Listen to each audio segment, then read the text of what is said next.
Argentina এবং মিশরের এই ম্যাচটিতে খুব ঝেড়েছেন মিশরের কোচ হুসাম হাসান। এই টুর্নামেন্ট নিয়ে আমার সব আগ্রহ শেষ, আমি আর এই বিশ্বকাপের একটা ম্যাচও দেখব না। অর্থাৎ তার আগ্রহ শেষ এই বিশ্বকাপ নিয়ে, কিন্তু এই বিশ্বকাপে তিনি খেলতে পারছেন না, তাই তার আগ্রহ শেষ।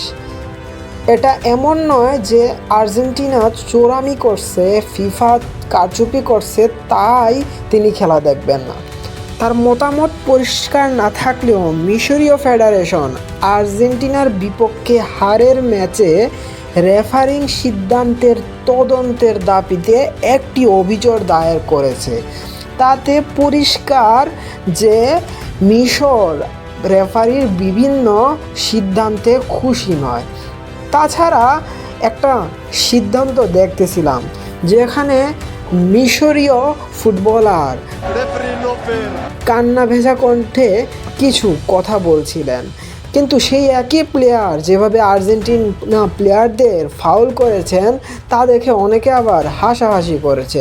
সব মিলিয়ে অনেকে বলছে মিশর দুর্নীতির শিকার হয়েছে, ইসলাম কান্ট্রিগুলাই দুর্নীতির শিকার হয়।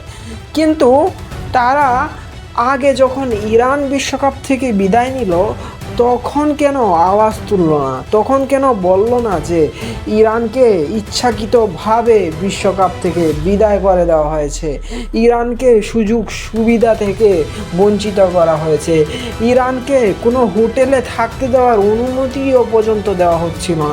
তখন তারা এই মুসলিম বিশ্বগুলা তারা কিন্তু প্রতিবাদ করেনি।